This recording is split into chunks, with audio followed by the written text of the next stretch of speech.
Welcome everyone. We're here and we're learning Parashat Miketz. And to this, it says that Yosef had two children. First name was Menashe, second was Ephraim. Pasuk says, why did Yosef call the Bechor Menashe? Ki nashani Elohim et kol amali ve'et kol bet avi. What does that mean? He says, you read it, Hashem made me forget. Nashani is lashon of forget all my hardship and all my father's household. That needs explanation. All my hardship, I understand. Nashani, you made me forget all my hardship. That I understand. But what does it say next? You made me forget. You also allowed me to forget all my father's household? Look what the pasuk says. Ki nashani vayome veikra Yosef et shema bechor Menashe. Why is he calling Menashe? Why? Ki nashani. He made me forget Elohim et kol ameli. All my suffering that he had. Yosef had suffering. You saw from 17. Of course, in his end, there was no suffering. Everything was gamzu tovah. That's how he was able to succeed in life. When you believe everything is the best for you, so therefore you're able to pass every single test. Yes, it might be difficult. Yes, it might be hard. Yes, it might be suffering. Yes. But you know at the end of the day, Hashem is doing it for a reason and a good reason. And this is the best thing that could ever happen to you. So therefore, even though he's saying, Hashem, you made me forget my hardships, I am calling him Menashe. Nashani. He made me forget the hardships. Why? Here he's in the position of second in command. You have Paro and you have Yosef. That's the way he was, right? Paro told Yosef, you have everything. You have everything. You're in charge. Basically, you're in charge. But my ring, I want a stamp. I'll hold the yani. I'll write the signet. You know. Bottom line is, Yosef was second in command. Paro, Yosef. Even took off the tabat, right? Yeah or no? So we have to know the second part, however. What's the second part? Not only that, you see later on, he tells all Egypt, Lechu el Yosef. Go to Yosef, Asher yomar lachem ta'asu. Whatever he says goes. That's how powerful he was. Right? That's how powerful. And no, he says he gave him his ring. Vayasar Paro et tabato ma'al yado. Ve'iten ota al yad Yosef. What does that mean? He gave, by the way, you know what Shmuel Birnbaum says about this? How is Paro going ahead and giving his ring to Yosef? Even the ring he's giving to Yosef? You hear the question, Marco? He's saying, hey, take my ring. Take my ring? Hey! How's he doing that? Usually if you're the king, you're going to give over your ring? You hear the question? You have an answer for me or no? Steven, you have an answer? Because you know extra language? No? Should I tell you what Shmuel Birnbaum says? He says something amazing. He says that in life, if you want something to do something for you, and really feel for it, you gotta make that person feel like he's in charge. Paro understands there's going to be a big famine. Who is going to save the famine? Yosef! You know how to do it? Yes. So you're going to be in charge now. But wait, I'm taking off my ring and I'm giving it to you. Why you have to do that? You do. You know why? Because now Yosef says, wow, I'm fully in charge. I better make this happen complete. Sometimes when you delegate somebody to take care of something, you tell him you're fully in charge of this, he does a billion times better job because he knows that he is fully in charge of that. Paro understood the way Yosef is going to fully execute this plan of making sure there will be food after the 7 years of famine is if I fully, completely give over to Yosef everything, even the signature ring on his finger. Is that clear? Marco, is that clear? You hear that or what? Got to hear that. Very clear. So he had to give over his signature ring to make sure Yosef is completely in charge. Now that we know that, now he's very in charge. Now you see how much power Yosef has now. He says, wow, thank you Hashem, that you made me forget all the troubles that I had. Nashani, Menashe. But there's one problem. The second part, what does he say? Ve'et kol bet avi. And you made me forget my whole household of my father. I don't know, is that, how do you explain that? How do you explain that? How do you explain that? The first part I understand. Nashani Elokim, you made me forget the hardships. But the second part, you're right, you're in power. You forget your household? Listen to what the Malbim says. Listen to what the Malbim says. Malbim says, it's completely the opposite. It's completely the opposite. You know what? What does that mean? What is he saying? What is the Malbim saying? I'll read it to you. I have it written down. I wrote it down. Malbim, these exact words of the Malbim. What does he say? Shelo yishkach bimei onyo be'et hatov. Means like this. It means quite the opposite. Yosef understood that he's in a very high position. Right now, when you're in a very high position in life, you have to understand something. The whole world is going to Yosef. It's not like one person. Imagine right now you're sitting down. You're sitting down in Brooklyn, New York, wherever you're sitting down, and the entire world is coming over to you for money to support themselves. And you have all the money in the world. You have all the money. And they can't get this money anywhere else but you. How good do you feel? Think about it for a second. Imagine the whole world is coming to your door. You're sitting in your house. Every single day you have a knock on your door, a line from morning to night. Everybody coming. Please, can I have some money? Food, there's that. Now by Yosef is all food. It's more than just money. It's food. So imagine the whole world is going, can I have bread? Imagine you get it, you're the only one in the world that has the bread, and they're all coming to you and they're saying, can I have bread? Can I have bread? Can I have bread? Can I have bread? And I'm not talking about only Egypt. Worldwide. You're world renowned. Every person in the world, you got to come to Yosef. They need food. They need food. Even the brothers, they came to Yosef. They needed food. The whole world. How good do you feel? Great. Feel unbelievable. Sure. So what does Yosef do? Yosef says, I don't want to forget. So because I don't want to forget, he does the opposite. He says, not that I forget my troubles and I forget my father's house. No. I'm going to call it Menashe so I do not forget my hardships and my father's household. Why is that? Why? Because he knows when a person is on a high level like that, sometimes a person in life, it can get to your head. How many people do you know it get to their head? Success can get to their head so fast, like, whoa, whoa, whoa. So Yosef makes a siman. He makes a reminder for himself. This is what he's saying. The Malbim is saying that what he's doing? He's making a siman, a reminder, never ever to forget where he came from. Menashe, I don't want to forget. Now I could forget. I don't want to forget. I'm leaving Menashe. Where do we see that also? By Moshe Rabbeinu did the same thing. What did Moshe Rabbeinu do? He named his son Gershom. Why Gershom?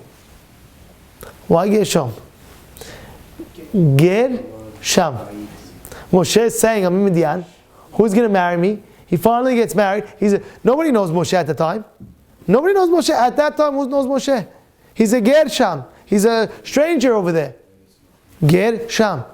He wanted to cap something. He wanted to remind himself for the rest of his life.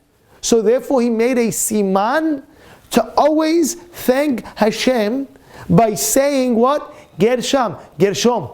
I'll never forget that. So what's the best way to make a reminder for yourself? If a person himself names his own child. Gershom. Automatically always remember. Gershom, Gershom, wow, thank you Hashem. Imagine I was a Gershom, I was a stranger there and I still got married. Wow, you're amazing Hashem. He made a symbol to remind himself. Never to forget. Never to forget. Where else do you have it? Should I tell you where else? Where else do you have it? They say the first person to thank Hashem, Masechet Berachot says, who was the first person? What did we learn? Masechet Berachot. What does it say? Who was the first person? Adam. What does it say? Marco. Which one? Yehuda. Abraham was the first person who said Amonai, like Hashem's Fakod. But Le'ah, so what did I say? Yehuda? Yeah. Le'ah, sorry. Le'ah named her child Yehuda. First person to thank Hashem. Now there's a very big question on this. What do you mean the first person to thank Hashem? A lot of people thanked Hashem before Le'ah. Why does it say Le'ah was the first person to thank Hashem? You know what he says? What's the answer? The answer is, the Mefarshim explain, this is the first person to thank Hashem by using such a thank you, calling her son Yehuda. Thank you. Why? She never wanted to forget what happened. We all know there was 4 wives, right? There was 4, Zilpa, Bilha, Zilpa. We had Rachel, Leah, Zilpa, Bilha. They all had Shevatim. It was going to be, what happens? Leah had one extra. If you split it, it's a 3, 3, 3, and 3, right? 3 times 4. Right? But what?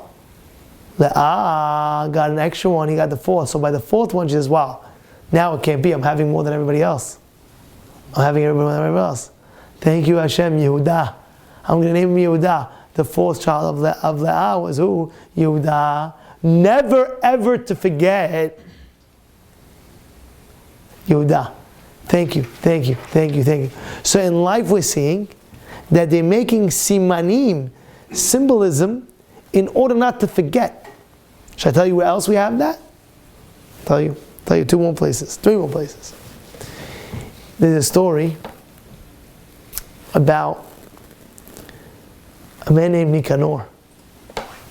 Anybody ever hear the story about Nicanor? Gemara speaks about Nicanor. Anybody knows? Oh, the doors. What's the story? In the Beit HaMikdash, they needed to get doors for the Beit HaMikdash. A guy named Nicanor, what did he do? He went ahead and he went to Alexandria to get the nicest doors that he could find. He gets these doors.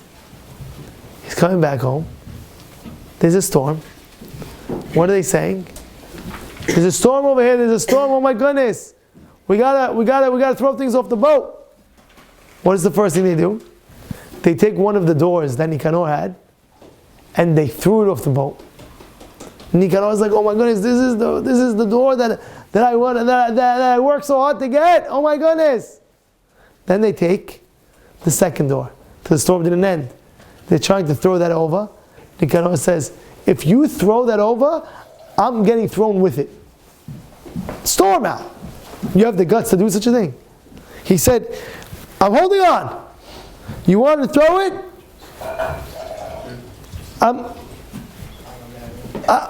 I don't care. I'm going with it."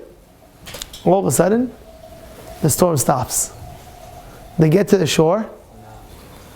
The other door that they threw, they see it's swept to shore, and Nicanor now is able to take both doors and bring it to the Beit HaMikdash.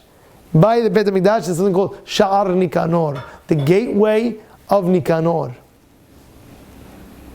The gateway of Nicanor. It's not over.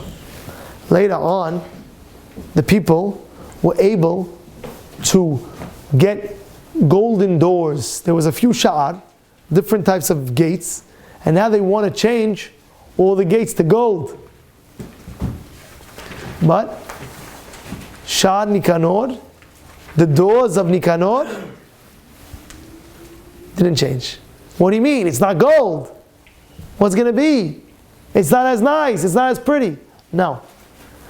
You see from the fact that he did what he did, it's better for all Bnei Yisrael to know for generations and generations to come what Nicanor did. It's even more precious than gold. But okay, gold. You're right, gold. We want gold. We do want gold doors. We want gold gates. We want.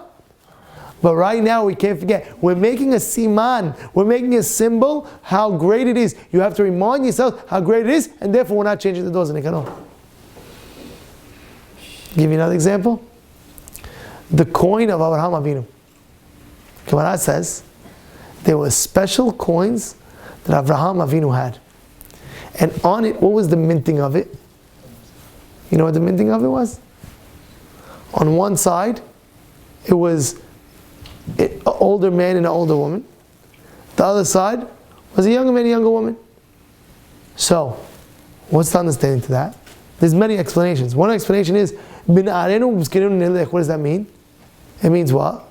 It means that when we're young, when we're old, both times, the Jewish people need everybody. Old and the young. There's no such thing. Oh, he's too young to do whatever he's doing. Oh, no.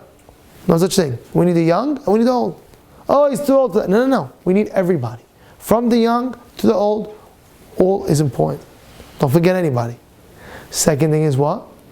Second thing is, the Menashe explains, so that he'll never forget that he had a child at his old age. You get an answer before? What's the reason why that he what? He shouldn't forget ever what? That he had a child. He was waiting for so long. He became old man. He got a young child. He got a baby. Oh, wow. That you put on a coin. Because the coin you're always spending. You're always using it, right? So you never want to forget those times. Yeah, is that clear? So what are we learning here tonight? We're learning here tonight Yesod.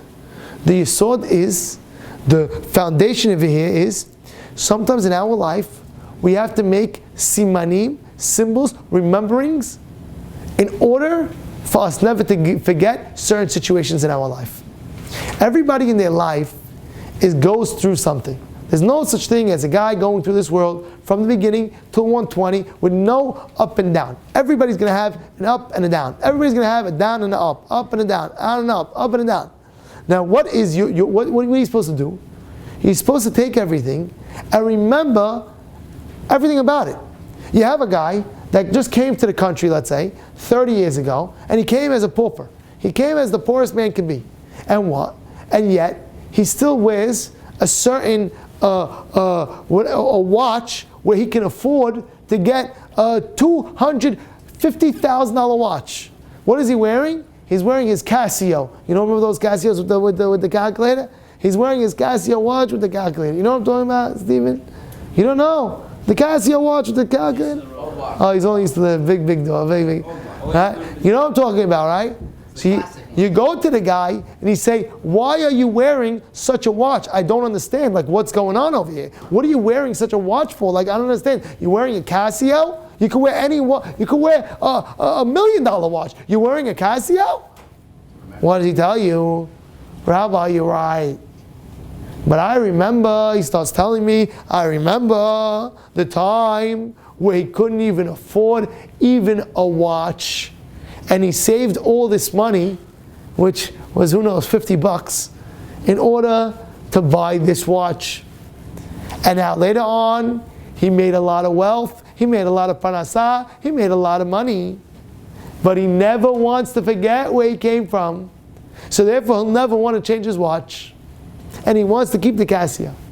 This guy's wearing a crazy Armani suit, at least $4,000 suit, you know, and looks like his tie is at least $500, and his watch $50. What's going on? His shoes, who knows what? His belt, yeah. What's going on over here? What's with your shoes? What's with your socks? It's unbelievable. Why are you wearing a $50 watch? He says what? I don't want my money to get to my head. I always want to remember where I came from. That's what I'm doing. That's what I want to do. That's it. That is a greatness in a person where he never wants to forget. Why does he want to forget? He tells me, because I don't want the money to get to my head. I don't want it to get to my head. And therefore, I want to stay humble. And this already humbles me. The fact that it's on my hand, I have in mind, I know exactly where I came from. And nobody's going to tell me that, because I know exactly where I came from. And like this, it humbles me. I remind myself to be humble. Remember where you came from. Remember where you are. Don't let success get to your head. Don't let it get. What's ga'ava? Ga'ava is you're arrogant. You feel that you're better than. You're allowed to feel good, but you can't feel I'm better than that person because I have more success than that person. Because who gave you your success? You actually believe that you could have even your own family. You actually believe you could have a family, a wife and kids, without HaKadosh Baruch Hu giving you that blessing? Who do you think you are? Oh look, Rabbi, I have such a big family. Who gave you that family? Who gave you that wife? Who gave you that kids? Well, you know what kind of gift it is to get a kid? Well, what do you think? I'm so successful. I have such a big mishpacha. Look, what'd you do? What did you do? The guy comes in, he's sitting as a mahogany desk with an awesome office. You come in, wow, look at this. I'm the most successful over here. What are you talking about? Who gave you this? Who gave you all this money? You actually believe that you yourself made this money? So what do the big tzaddikim do?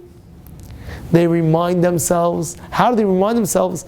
By making a siman, by making a remembrance. I'll never forget this situation. It's with that in life also, and everything in life. Take an example in everything. There was one guy that he himself, Haz v'shalom, he was going blind. And they said, oh my goodness, there's the surgery, there's the last surgery they do. If not, he was wearing glasses, thick glasses. Thick glasses, I'm talking about thick. You know the big, I'm sure you know who I'm talking about. They have the thick glasses. Don't mention no names. You know, like the thick glasses. You know what I mean? Thick glasses. Like you can't see the guy. You can't see the guy's eyeballs. Like it's just like this, like literally like this thick. You see like this thick. Last surgery. I think it was a negative 25 or something, negative 20. What's the highest one? Negative 20, 25? 20 is a negative 20. The guy's negative 20. Thick like this. Imagine it's even like this. Tells me, he pulls off the glasses, he can't see nothing. He sees blur. He sees white. Can't see. He's wearing black, he sees just a blur. This is the last surgery he could do for his eyes. They do the surgery. He gets out of the surgery. A few days later, he's able to see. You know what this guy does every day? Every day. You know what he has in his pocket when he has in his pocket? Glasses. He has those glasses. What are you holding the glasses? 5 years ago you did the surgery. Rabbi, I never want to forget the chesed that Hashem did for me. I never want to forget the chesed that Hashem did for me. I'll never forget it. So therefore, I put my glasses over here. I never forget. I put it in my pocket. I never forget. And every day I wake up. Pokeach ivrim. I can see. Yishtabach shemo la'ad. He tells me his bracha, Pokeach ivrim, is the biggest bracha he could ever have in his life. The biggest bracha. Pokeach ivrim. But what did he do, this tzaddik? He put glasses in his pocket so he'll never forget the situation that he was in. So always thank Hashem for that situation. It's not just, oh yeah, I know. It's what you do. I'm always remembering. I'm always reminding myself. Wow. Comes a guy. He couldn't get married for a long time. Finally, it's his day, is his wedding. Day of his wedding. He's the happiest guy. Unbelievable. Rabbi, I got married. Older fellow, never got married before. So excited. Rabbi, I finally got married. What does this guy have? every day he comes to shul, he folded in a mini size his wedding invitation to hold in his pocket 24/7 wherever he walks. You're married already for 10 years. What are you doing? Rabbi, you don't know how hard it was? For me, I don't care. I'm always remembering when I hold my invitation in my pocket, HaKadosh Baruch Hu gave you my zivug. Hashem did it. You know how many people are married? They ever think of thanking Hashem? I'm married this amount of years. Wow. Married. Wow. So what does this man do? He goes ahead and he holds an invitation in his pocket to never forget that he's married. Never forget it. Why can't we do that? Oh no, Rabbi, I got married at 22, 23, I'm good. What do you mean? You could have been like any other guy getting married much, much later. What are you talking about? If anything, you have to thank Hashem more than the other guy. Because you got married at a younger age, who knows? And that's what I'm saying over here. Is that clear what we're saying over here? We gave 3 examples so far. 1, the guy with the watch, the Casio watch. Guy successful in money. Don't forget. Don't forget your humble beginnings. Don't let it start getting to your head. Don't let it do that. 2nd, health. We gave an example of health. Don't forget your eyes got better. Well, that's it. A year passes after the surgery. I'm good. I'll see you later. Hashem, thank you very much. No. Don't forget. How am I never going to forget? Put your glasses in your pocket. You'll shomer einayim like that. And if you never had glasses in your life, and you never had issues in your eyes, you know how much more so you have to thank Hashem? You're the guy that should go buy a pair of glasses just to put in your pocket. Thank you, Hashem, that I don't have to wear glasses.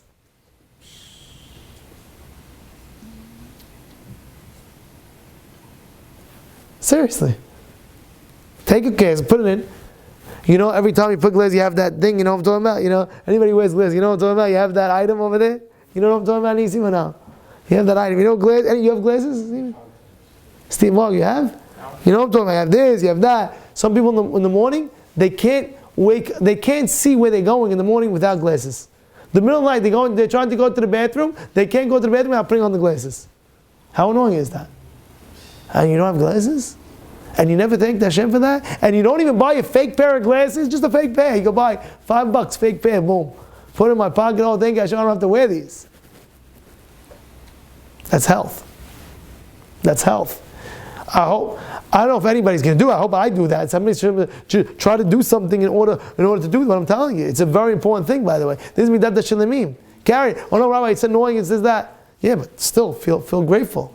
What about the guy that holding his still wedding invitation? He doesn't forget. Thank you, Hashem, that I'm married. Really do it. What about a guy who wanted to be successful in yeshiva? And his whole life he was failing and failing and failing and failing and failing and failing and failing and failing. And finally the light opened up and his brain starts opening up and he starts understanding. He starts knowing how to learn Gemara. He starts learning how to learn Tosafot. He starts learning how to learn, I'm never going to forget this. I'm never going to forget this. How many times do you have a lady? Right? What? She wasn't stiyut. And now all of a sudden she becomes stiyut. But she doesn't want to forget the thankfulness of Hashem. So she takes those jean pants that she had and she turns it into a skirt. And she's 20 years. 20 years. She's showing her kid that's 18, that's 19, 20. Her daughter that's 19, 20. Mom, what is this skirt? Jean skirt? What's going on? This is my jean skirt. I'll never throw it out ever in my life. This is the jean skirt that when I had my jeans pants, I said, I'm starting now to be tzniut. That's it! That's it! And she holds that 20 years. I know, I have this is my relative, by the way, one of my relatives. 20 years. She has a jean skirt in the closet. So what are you doing? What are you still there? Rabbi, I'll never throw it out of my life. Why? She says, this is my remembrance. My first time I became tzniut, I'll never forget it. This is what I did for Hashem. I'll always keep it and I'll always remember it. How many times the first time where what? where he finally gave the one time he had a dream to give a big check to charity. A big check to charity. And now this guy, 100 grand, let's say, $1 million. He gave his first $1 million. And the guy gave $1 million. And now, that was his first check, $1 million. And he holds, and now he's giving, he gives another. Now, $1 million is nothing to him. He gives $10 million a year, $20 million a year, $30 million a year. And now, but what? The first $1 million, that was his goal. He holds the $1 million receipt. You know, there was a guy in our community. You know what he did? You know what he did? Guy in our community. I heard this firsthand from his grandkids. And I heard it firsthand from the rabbi that was in his office. This wealthy guy. Listen to what he did. Listen to what he did. He had in his office a box, like a metal a safe, and any rabbi that would walk in his office, he would give tzedakah, a lot of tzedakah. A lot of tzedakah. Any rabbi that would walk into his office, he would tell him, I'm giving you a check, I need a receipt. Need a check, need a receipt. Everyone, he says, you're giving 20 people a day. Every guy, he's not working. We're just giving out checks for tzedakah. He's in his office. Everybody knows he's there. He's just there giving tzedakah. So they asked him, why do you need a receipt from 20 receipts every day? He says, you see my box? This is my safe. I want to remind myself.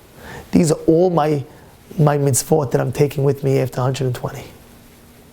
That's what he said. He wants to make a reminder.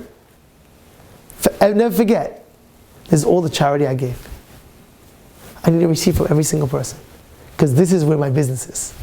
Yeah, you're right, I'm selling this, selling that, selling this, selling that. All great. But what am I taking to the grave after 120? These receipts. Never forget. He made a siman never to forget that mitzvah of tzedakah that he was giving to people. Yeah. You have to remind yourself. I know a fellow, he writes a journal every single day, without fail. His goal is, he wants to learn a certain amount of hours. And every day he writes, I learned this, today is December 2000, I did that every day, and he writes, I learned this amount of hours, I learned that amount of hours. What are you doing? I never want to forget my accomplishments. This is what I did. This is what I did. Abotai, we're learning from Yosef. We're learning from Yosef what? Ki Nashani, the reason why he named him Menashe according to the Malbim. The Malbim is explaining the pasuk. Menashe, Ki Nashani Elohim et kol amali et kol bedavi. That I forget my troubles. No, because I want to call him Menashe, never to forget my troubles. I want to call him Menashe, never to forget my house, my house where I came from. The way you read the pasuk is opposite. I'll call him Menashe to forget my troubles, to forget my father's house. That can't be. How are you to forget your father's house? No. I'm calling him Menashe to always remind me that what? I'll never forget the chesed that Hashem did for me, even though now I'm the most successful person alive right now, and I'm supporting the whole world with food. I'll never forget. Why? Menashe. He put a siman. Avraham Avinu never wanted to forget that he was old and he was young. And when he was old age, he got a young child. So he minted a coin. He minted a coin. You know what the Parashat says? Why on a coin? Because coins, when you make a lot of, what could cause gava? Sometimes when a person has a lot of coins. Wow, look at me, I'm so wealthy. So they put on a coin. No. Remember a coin, right there. Huh? You know what's going on over here? And therefore, Rabotai, that's the same reason why Le'ah named Yehuda, never to forget the Hakarat Tov. And therefore, the lesson to be learned is never to forget, not just never to forget, do things to remind yourself never to forget. Do things. We gave a lot of examples. Bring your own examples. Bring your own examples. Think of your own examples and apply it and do it.